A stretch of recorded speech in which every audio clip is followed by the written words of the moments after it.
Köszöntelek újra, kedves nézőim, kedves hallgatóim, az Erdélyi Krónikás csatornáján, a csatorna, amelyik rólunk szól, nekünk van. Folytatom az Erdély történelme, története című sorozatot. A mai nap a két világháború közötti sajtó, irodalom, művelődési életet próbálom boncolgatni. A hatalomváltás után Erdélyben magához tért a magyarság, és igényeinek és lehetőségeinek megfelelően fenntartotta lapjait, intézményeit és egyházait. Színvonalas lapokban jeles újságírók tárgyalták a magyar közösség problémáit, és az egyetemes magyar irodalom és művészet fontos alkotásai születtek Erdélyben. A kisebbségi sorban. A transzilvanizmus jegyében.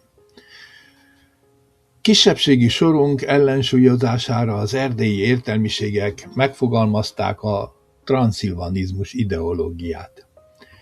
Ez már benne van az erdélyi magyarság eszmélését és talpra állását szolgálni hivatott kiáltó szóban, amelyet Kós Károly fogalmazott meg.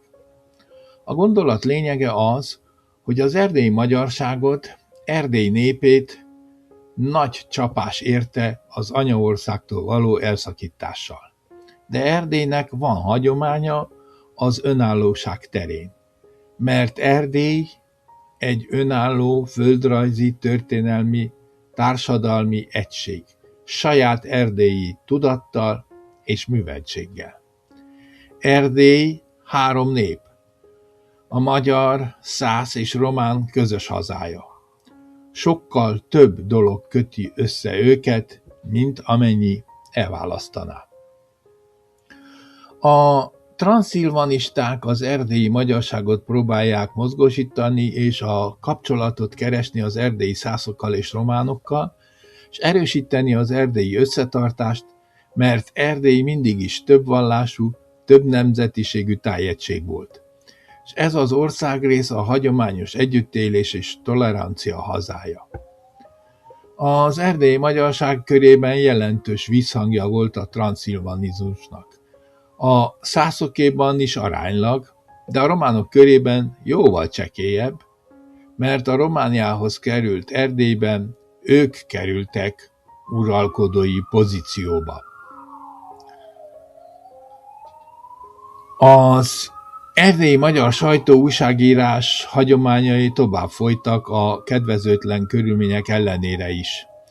Keményen működött a cenzúra, gyakoriak voltak a sajtóperek, és egyes szerkesztőségeket megfenyegettek, betiltottak, de azért elég jelentős számú magyar lap jelent meg, ami arra utalt, hogy volt rájuk igény. Csökkent ugyan a korábbi lapok példányszáma, egyes lapok megszűntek, és jellemző volt, hogy számos lap csak néhány alkalommal jelent meg. Vagyis rövid életű volt. Voltak viszont hagyományokkal rendelkező vagy hagyományt teremtő erdélyi lapok.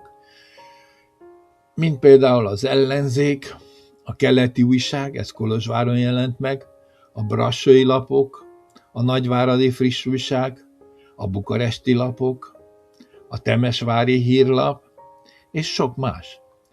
Szép számmal voltak regionális napi és heti lapok is. A Keleti Újság első száma 1918. december 24-én jelent meg először, amikor a román csapatok bevonultak az Erdély fővárosának számító Kolozsvárra. A beköszöntő cikke a következő volt. A címe: Fehér zászlókkal állunk előtted, ismeretlen végzet. Különös színfoltját alkották az erdélyi sajtónak a réteglapok, a művelődési és irodalmi művészeti kiadványok, amelyek közül sok nem volt hosszú életű, de mégis jelentős szerepet töltöttek be.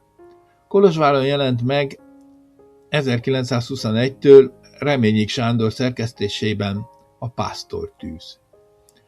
Aradon Franyó Zoltán alapította a Géniusz című irodalmi folyóiratot.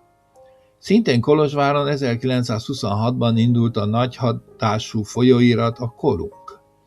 Számos réteglap is megjelent, mint az Erdélyi Fiatalok és a Falvak népe.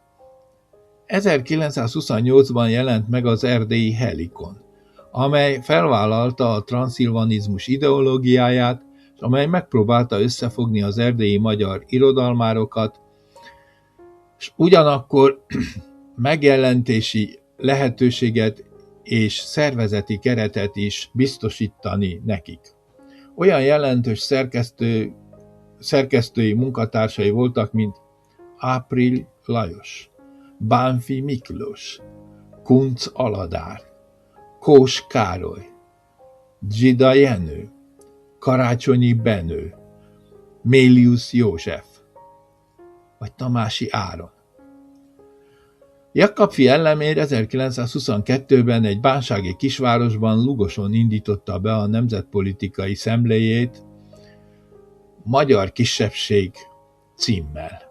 Kemény János író és színházszervező, támogató és irodalompártoló arisztokrata volt, aki Marosvécsen kastélyába rendszeresen meghívta és vendégül látta az erdélyi írókat. Itt az irodalmi világ alkotói és szervezői nem csak találkoztak, hanem megvitatták az elképzeléseiket. És például itt született meg az Erdélyi Helikon indítatásának gondolata is. Benedek Elek, a gyerekeknek mesélő Elekapó, ki korábban Pesten élt, a háború után visszatért Erdélybe, szülőfalujába, Kisbacomba. S haláláig itt alkotott. Meséket és mondákat gyűjtött és írt, s a Cimbora címen adta ki gyereklapját. A megváltozott körülmények ellenére folytatta tevékenységét számos korábbi intézmény, mint a népművelést szorgalmazó EMKE. Az Erdélyi Tudományosságnak helyet adó Erdélyi Múzeum Egyesület Sepsiszentgyörgyön működött, és a Székely Nemzeti Múzeum Marosvásárhelyen a Teleki Könyvtár, 1924-ben alakult az Erdélyi Szépműves C, amely kiadóvállalatként működött, az erdélyi írók műveit adták ki. 1931-ben alakult a Barabás Miklós C, romániai magyar képzőművészek társasága, szakmai egyesülete. Az 1935-ben indult Hitel céljául tűzte ki a magyarság társadalmi, gazdaságpolitikai és művelődési helyzetének feltárását és megismertetését. Cselekvési lehetőségeket és útat kerestek. Saját bevallásuk szerint, idézem, tudatossá kívánjuk tenni a történelem és nép ismeretét. Idézet vége. A Hitel kezdeményezte, és a fiatal erdélyi írók és értelmiségiek, kik a független újság és egyéb lapok, csoportulások köré szerveződtek, 1937-ben a faszizmus veszélyének erősödésével összehívták a vásárhelyi találkozót. A találkozó résztvevői sürgették a demokratikus erők összefogását, és a gyulafehérvári határozatok alapján az erdélyi magyarságnak belső önkormányzatot igényeltek, és hogy a többségi román nemzet ismerje el a kisebbségi jogokat. A találkozó szervezésében vezető szerepet játszott Tamási Áron. A sok jelentős erdélyi író, költő és művész életpályája közül csak egyet, a Tamási Áronét mutatom be részletesebben. Tamási Áron 1897-ben született Farkasrakán. Ez egy Székelyudvarhelyhez közeli nagyközség. Székelyudvarhelyen járt középiskolába, érettségi után a harctérre ment az olasz frontra, és innen visszatérve Kolozsváron tanult meg előbb jogi, majd pénzügyi szakon. Rövid ideig szaktisztviselőként dolgozott, majd néhány évre Amerikába ment. 1926-ban hazatért, Kolozsváron lakott és írásaiból élt. Első művei novellák, elbeszélések voltak, később számos regényt és színművet, mesejátékot, szociográfiát, meg novellát írt.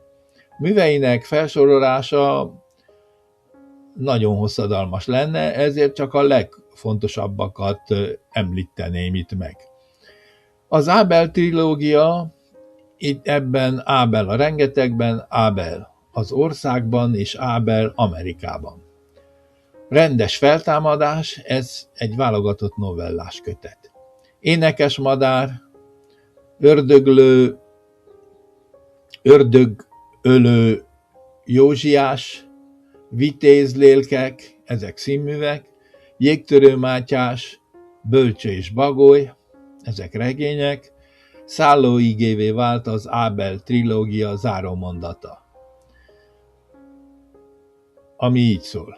Azért vagyunk a világon, hogy valahol otthon legyünk benne. 1944-ben Budapestre költözött, és itt élt haláláig.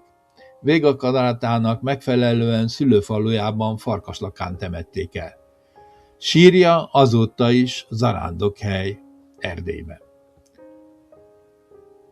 Tamási Áron a Szülőföldem című szociográfiai és önéletrajzi írásában leírja, hogy Amerikából hazatérve Székelyudvarhelyen, abban a városban, ahol kevesebb, mint egy évtizede leérettségizett, egy detektívnek feltűnt, hogy Tamási nem helybéli, és bekísérték a csendőrségre. Megjegyzendő itt, hogy néhány év alatt Amerikában senkinek sem tűnt fel, hogy idegen lenne, a Romániává lett Erdélyben az első nap. Feltűnt. Tehát ebből a műből, a Szülőföldem című szociográfiai és önéletrajzi leírásból idézek most. A detektív beajánlott engem az őrmesternek, és rögtön eltávozott. Az őrmester pedig odaállított az íróasztal mellé, és így szólt hozzá. Van igazolvány? Gondoltam, ez az első rendes beszéd, amióta cirkalmazunk a városban, s elé szedtem a román útlevelet, amivel visszajöttem Amerikából. És úgy szintén az Erdélyi Magyar Újságnak a megbízó levelét, hogy írjak cikkeket oda Amerikából. Először ezt az utóbbit nézte meg az őrmester, de rosszabbnak találta a semminél. Aztán megvizsgálta az útlevelemet, majd azt kérdezte. Ezzel hol járt maga?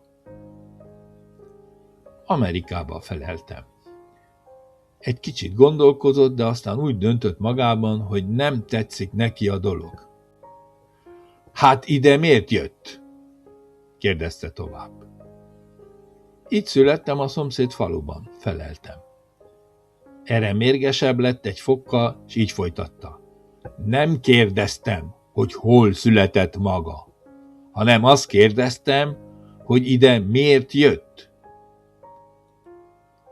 A szüleimet akarom meglátogatni, feleltem. Erre már egészen mérges lett, és rám kiáltott. Nem azt kérdeztem, hogy kit akar maga meglátogatni, hanem azt ott kérdeztem, hogy miért jött maga ide. Az idézet vége. A vége az lett, hogy az írót csendőrkísérlettel vezették vissza Kolozsvárra, nem volt mit keressen szülőföldjén. Ezzel a szomorú Tamás Áron a Szülőföldem című művének részletével búcsúzom a mai Erdély története című